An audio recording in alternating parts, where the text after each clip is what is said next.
क्षमा breaking Jain news. मेरा प्रश्न इस सिद्ध चक्र विधान मंडल से है कि हम इस मंडल विधान की महिमा को खूब अच्छे से जानते हैं, समझते हैं, इसके लाभों को भी जानते हैं, किंतु हमारे बच्चे इन बातों को नहीं मानते हैं। वो कहते हैं कि इन बातों में कोई मतलब नहीं है। तो हम उनको किस तरह परिभाषित करें कि वो इस पे विश्वास करें और इसका लाभ उठाए। बहुत सुंदर। देखो, समय पूरा हो जाने पर भी इसको कंटिन्यू करना, बढ़ा देना। आज बहुत महत्वपूर्ण सवाल है। हो सकता है मुझे इस पर थोड़ा लंबा प्रकाश डालना पड़े। ये सवाल आज आम हो गया है, खासकर उन लोगों के तरफ से ये सवाल उठता है जिनके मन में धार्मिक क्रियाकलापों के प्रति थोड़ी कम रुचि होती।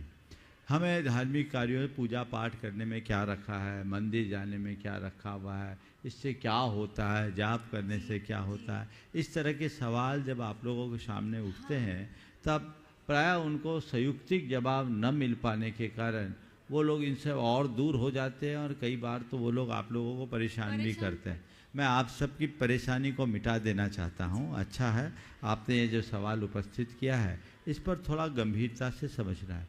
देखिए, ये सवाल आज से अगर 60-70 वर्ष पहले उठा होता तो शायद इसका उतना उपयुक्त जवाब नहीं होता, लेकिन आज इसका बहुत ही संयुक्तिक जवाब है और विज्ञान इस बात को स्वीकार करता है। क्या होता है समझिए, मैं इसे वैज्ञानिक, मनोवैज्ञानिक और व्यवहारिक, साथ साथ आध्यात्मिक, चारों दृष्टियों से इस पर प्रकाश डालूंगा।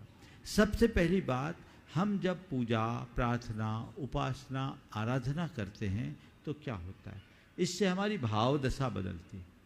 और जब भाव दशा बदलती है तो उस हमारी भाव दशा के परिवर्तन से हमारे शरीर के अंतःस्रावी ग्रंथियों में परिवर्तन होना शुरू हो जाता है। जब हमारे शरीर के अंतःस्रावी ग्रंथियों का स्राव बदलता है तो वो हमारे अंदर एक अलग प्रकार की आनंदानुभूति देता है। उससे हम अपने आप को शारीरिक और मानसिक रूप से बहुत सबल बना सकते हैं। ये इस प्रकार की पूजा, उपासना, आराधना और प्रार्थना का प्रत्यक्ष लाभ है कि जब हम अच्छे भाव में जीते हैं तो उससे हमारे मन में तत्क्षण प्रसन्नता और आनंद की अनुभूति होती है। मनोविज्ञान कहता है कि मनुष्य के हृदय में जब कोई उच्च आदर्श स्थापित हो जाता है तो उसके मन में हर पल अहोभाव प्रकट होने लगता है। तो उनको बोलो कि हमारे अंदर की सारी अंतःस्रावी ग्रंथियाँ हमारे भावों से प्रभावित होती है, जिसका डायरेक्ट लाभ होता है। फिर जब हमारे शरीर के अंतःस्रावी ग्रंथियों में परिवर्तन होता है तो हमारे मस्तिष्क के न्यूरॉन्स चेंज होते हैं, न्यूरोट्रांसमिशंस बदलना शुरू होता है और साथ ही हमारे इससे इम्यून सिस्टम में अंतर आता है जो हमारे सेहत को प्रभावित करता है। आप सबको सुनकर आश्चर्य होगा, अमेरिका में इस पर कई रिसर्च हुए, इंटरनेट पर शायद आपको मिल भी जाए। आज से 20-25 साल पहले मैंने एक रिसर्च पेपर पढ़ा था और उसमें प्रार्थना के प्रत्यक्ष लाभ की बातें बताई थी और उसमें बताया कि 10-10 रोगियों के 3 अलग अलग ग्रुप रखे गए। 10 के लिए प्रार्थना की गई, 10 के लिए नकारात्मक भावना भाई गई और 10 को नॉर्मल ट्रीटमेंट दिया गया। आप सुनकर आश्चर्य करोगे, जिनके लिए प्रार्थना की गई उनकी रिकवरी रेट 200% हो गई, जिनके लिए नकारात्मक भावना भाई गई उनकी बीमारी और गहरी हो गई और जिनको नॉर्मल ट्रीटमेंट दिया गया उनकी क्योरिंग नॉर्मल रही। एक लंबे अध्ययन के उपरांत ये निष्कर्ष निकाला गया कि प्रार्थना का हमारे स्वास्थ्य से गहरा संबंध है। उस रिपोर्ट में लिखा था कि उस समय अमेरिका में, ये 2005 में मैंने पढ़ा था, तो उस समय अमेरिका में 125 मेडिकल यूनिवर्सिटीज़ थे। 20 साल में कितना परिवर्तन हो गया होगा मुझे नहीं मालूम। उन्होंने लिखा कि उस समय अमेरिका में 125 मेडिकल यूनिवर्सिटीज़ थे जिसमें 85 के कोर्स में प्रार्थना है और डॉक्टर प्रिस्क्रिप्शन में भी प्रार्थना लिखने लगे। तो मंत्र जाप, भगवान की पूजा, स्तुति, इस तरह के विधान आदि से बहुत फर्क पड़ता है। वातावरण में बड़ा व्यापक परिवर्तन होता है, तरंग बदल जाते हैं। जब हम इस तरह का सामूहिक सदानुष्ठान करते हैं तो ऐसे सदानुष्ठानों से पूरे ब्रह्मांड में परिवर्तन आता है। मैं एक अनुभव आपको अपना बताऊंगा। सन 1996 में सुदर्शन जी हैं, इनके पिंडरई नगर में एक गजरत हुआ। सुदर्शन ध्यान से सुनो, इनके यहाँ गजरत हुआ, पंचकल्याण गजरत। हमने देश में कई कराए, आप लोगों ने भी देखे होंगे बड़े बड़े, लेकिन वहाँ का जो प्रसंग मैं आपको सुना रहा हूँ, आप अभिभूत हो जाओगे। ओम, क्या हो गया? देखो भाई, ये इसके माँ बाप घूम गए, बच्चे तो हैं, इसका फोकस कर दो, जो यहाँ आके ले जाए। अब चलो साइड करो। ओम, शांति से, डिस्टर्ब मत करो। तो मैं आपसे कह रहा था कि वहाँ जो पंचकल्याण हुआ, बस्ती से दूर एक बहुत समतल पहाड़ी थी 40 एकड़ की, वहाँ हो रहा था और पूरा ट्राइबल एरिया। पिंडरई छोटी सी बस्ती, उस समय शायद 85 परिवार थे, हाँ 100 परिवार, लेकिन पूरे इलाके के 50 किलोमीटर के एरिया में हर घर में मेहमान था आदिवासियों का। वहाँ जो लोग थे, ऐसा माहौल था कि हमारे गजरत चल रहा है, किसी को प्रेस कराना हो तो कपड़ा प्रेस करने वाला वहाँ का धोबी भी सुलभ नहीं कि हमें रथ में जाना। हर घर में मेहमान था। जन्म कल्याणक के दिन, जहाँ जन्म कल्याणक की जगह थी, उस समय इतनी क्राउड हो गई कि मुझे एक्स्ट्रा प्रवचन के लिए जाना पड़ा, जिसमें 10,000 से अधिक आदिवासियों को मैंने संबोधा। गजरत के दिन 2.5 लाख से ज्यादा लोग आए और सवेरे से खेतों में रेला लगा था, अभूतपूर्व। लेकिन मैं आपको जो जिसके लिए प्रसंग बता रहा हूं, उस वर्ष वहां पूरे इलाके में फसल में इल्लियों का प्रकोप था। वो खेती का इलाका है। इल्लियों का ऐसा प्रकोप कि कीटनाशकों के प्रयोग के बाद भी लोगों की फसल चौपट हो गई। लेकिन आप सुनकर के आश्चर्य करोगे, ये लोग साक्षी हैं, 20 किलोमीटर के एरिया में दोबारा फूल आ गए और रिकॉर्ड फसल आई।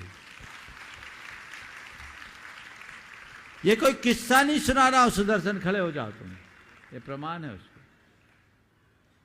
अब मुझसे लोगों ने पूछा, महाराज क्या हुआ? हमने कहा मुझे नहीं मालूम, मैं चमत्कार पर तो भरोसा नहीं करता, लेकिन मैं मानता हूं कि इस इलाके भर के लोगों ने जो पुण्य किया है, उस पुण्य की तरंग का ये कमाल हो सकता है। तो ये प्रभाव पड़ता है हमारे व्यक्तिगत स्वास्थ्य पर, शारीरिक स्वास्थ्य पर, हमारे मानसिक स्वास्थ्य पर और वातावरण पर इसका प्रभाव पड़ता है। इतने सारे लोग एक साथ बैठ के पूजा पाठ करते हैं, उसका लाभ मिलता है। फिर इनसे जीवन में सकारात्मकता आती, सबसे बड़ा लाभ। जब हम पूजा पाठ करते हैं, अंतर मन से जुड़कर करते हैं, तो हमारे जीवन में एक सकारात्मक परिवर्तन आता है। उस सकारात्मक परिवर्तन से सोच बदलती है, प्रवृत्ति बदलती, चिंतन धारा बदल जाती है। मेरे संपर्क में एक व्यक्ति जो सब व्यसनों में पारंगत था, सौधर्मेंद्र बन गया पंचकल्याण का। उसके नाम पे बोली टूटी और खुसर फुसर शुरू हो गई कि ये तो रोज सवेरे से ही लोड हो जाता है, ये सौधर्मेंद्र बनेगा क्या होगा। अब था एक समाज का प्रभावी व्यक्ति, व्यसन उसमें थे, बात अलग है, बोली ले ली, कोई कुछ बोल भी ना पाया और हमारी उपस्थिति में बोली लगी। मुझे लोगों ने बोला, महाराज उसके बारे में जान तो रखा था। मैंने कहा ठीक है। उसको धीरे से, जब वो मेरे पास आशीर्वाद लेने आया, मैंने धीरे से उसको उसके सिर पर हाथ रखकर उसको पुचकार के कहा कि बड़ा सौभाग्य है तेरा कि आज तुझे सौधर्मेंद्र बनने का मौका मिला। बड़ा सौभाग्य तेरा कि आज तुझे सौधर्मेंद्र बनने का मौका मिला। ये तू पैसों की बोली से नहीं बना, अपने प्रबल पुण्य के उछाल से बना। पैसा तो औरों के पास भी था, तेरा प्रबल पुण्य आया है। अब बे तू अपना सौभाग्य मान। मेरे ऐसे कहने से उसके आंखों से आंसू। मैंने कहा बस तू एक काम कर ले, अब तू सौधर्म इंद्र बन गया तो ये सौगंध खा ले कि वही काम करूंगा जो सौधर्म इंद्र को करना चाहिए, और कुछ मत कर। तू सौधर्म इंद्र बना है, सौगंध कर ले कि अब वही काम करूंगा जो एक सौधर्म इंद्र को करना चाहिए। ये घटना लगभग 20 साल पुरानी है और आज वो आदमी व्रती जीवन जी रहा है। ये परिवर्तन वो बना तो उसमें आमूल चूल परिवर्तन हो गया, फिर मुड़ के नहीं देखा। और फिर इसका आध्यात्मिक लाभ हमारे कर्मों की निर्जरा होती है, क्योंकि जब हमारे भावधारा बदलती है, हमारे अंदर के रसायन बदलते हैं, अंदर के रसायन बदलने से हमारे कर्मों की केमिस्ट्री चेंज होती है, और जो कर्म जन्म जन्मांतरों से हमारे साथ जुड़े हैं उनसे हमारा पिंड छूट जाता है। सुना देना ये क्लिप, नहीं तो फिर ले आना मेरे पास, पर विधान के बाद अभी व्यस्त हूँ। समझ गए? तो ये बात है, समझ करके सभी को चलना चाहिए। हमें इन सब बातों के लिए बहुत गंभीरता से विचार करना चाहिए। और मैं भी आप लोगों से कहता हूँ, आप लोग सवाल करने के लिए मौका दिया जाता है, सवेरे से बता दिया जाता है, ऐसे सवाल लाइए ना ताकि लोगों को लगे कि आज हम लोगों को कोई मसाला मिला। केवल कैमरे में आने के लिए नहीं, ये तो केवल आप लोगों को प्रोत्साहन देने के लिए हमने ऐसी व्यवस्था की। अगर आप लोगों के सवालों में गुणवत्ता होगी तो ये क्रम चलेगा, नहीं तो फिर हमारे पास जिस तरह की स्क्रीनिंग होती है वही प्रक्रिया से सवाल आएगा, जो आएगा वो पाएगा। ऐसा आप सबको भाव रखना चाहिए। बंधुओं, सिद्ध चक्र महामंडल विधान बहुत ही सफलतापूर्वक चल रहा है। और आज जैसा कि प्रातःकाल ब्रह्मचारी अशोक जी ने आप सबके बीच बात रखी थी कि 108 रथों की यात्रा होनी, कैसा दृश्य होगा वो 15 तारीख का, जब अभी आप इस पूरे मंडप में 108 भगवान को विराजमान दिखा रहे। भैया दिखाते क्यों नहीं है शाम को तुम लोग? सुबह सुबह तो है, दिखता ही है। देखो क्या दृश्य है और क्या छटा है। पूरे लोगों को मैं बोल रहा हूँ, ये देख लो और विधान में आ जाओ। दिखाता हो उसी को चलने दो, हमें दिखाने की जरूरत नहीं है। इस विधान में आओ, और विधान में नहीं आ पाओ क्योंकि यहाँ पंडाल तो छोटा आज ही पड़ गया, तो कम से कम इसीलिए 108 को बाहर निकाल रहे हैं कि इंदौर पूरा समा जाए और देख ले हर कोई बाहर आकर के। हाँ, मार्ग भी छोटे पड़ेंगे पर भगवान के समोसरण में सबको जगह मिलता है। ये लाभ आप सबको लेना है। तो ये विधान के लिए जो एक व्यवस्था है, रथ यात्रा की बात की गई। जो मुख्य बड़े रथ हैं, ये सब छोटे रथों की बात है जो बुकिंग हुई है। 70 रथ है 108 में, 72 को हमने बुक करने के लिए बोला था। जितने लोगों ने, बड़े बड़े लोगों ने बुक कर ली है। ये रथ नहीं है तुमने सोचा कि हमारे, ये तो बड़े रथ जो और विशेष रथ हैं उनकी अलग व्यवस्था होगी, उनकी अलग तरीके से बुकिंग होगी, उसकी रीति नीति बाद में बनाई जाएगी। अभी हमने ये तय कराया था कि पहले केवल मंडल वालों को ये अवसर दिया जाए। आज शाम तक मंडल के लिए अवसर, लगभग 55-60 नाम आए हैं। अब जो और लोग बाहर वाले हैं वे भी, जिन्हें रथ में बैठना है, इसमें रथ में 2 व्यक्ति पुरुषों का तो सब में सुनिश्चित है, जिसमें आपके जाकर एक भगवान को लेकर विराजमान होने वाले और एक सारथी बनने वाले, और रथों की जगह के हिसाब से चंवर ढोलने वाले। 1 मंजिल के रथ में महिलाएं नहीं बैठेगी, और जो 2 मंजिल का रथ होगा उसमें महिलाओं को भी बैठने की व्यवस्था मिलेगी। ये अभी छानबीन चल रही है, परसों तक इसकी रिपोर्ट तैयार हो जाएगी कौन सा रथ होगा। पर रथ में हमें बैठना थोड़ी है, हमें भगवान को बिठाना है। तुम्हारा रथ है कि भगवान का रथ है? यह विकल्प क्यों लेते हो कि मुझे रथ में बैठना पड़ेगा कि नहीं मिलेगा? अरे हम भगवान के रथ को खींचेंगे, धक्का लगाएंगे, और महिलाएं पुरुष सब भगवान के रथ को आगे बढ़ाएंगे। इसलिए विकल्प भी छोड़ देना। हालांकि जहां गुंजाइश होगी अवसर मिलेगा, ठीक है। लेकिन जो रथी 1 मंजिल के होंगे, अभी मुझे पता नहीं कैसे कैसे रथ आ रहे हैं। मैंने इन लोगों से कहा था सब रथों की फोटोएं मंगवा लो, लेकिन अभी फोटोएं आई नहीं। मैं चाहूँगा पंपी जैन पनागर से अगर उपस्थित हो तो आ जाए मंच के करीब। है क्या यहाँ पंपी जी पनागर? अगर हैं तो दिख जाए, खड़े हो जाए, बुला लो। सुबह तो ये सब रथ है, उनकी कल तक तैयारी हो जाएगी और आप सब और फोटोएं आएगी, उनको रखा जाएगा, उसके अनुरूप काम होगा।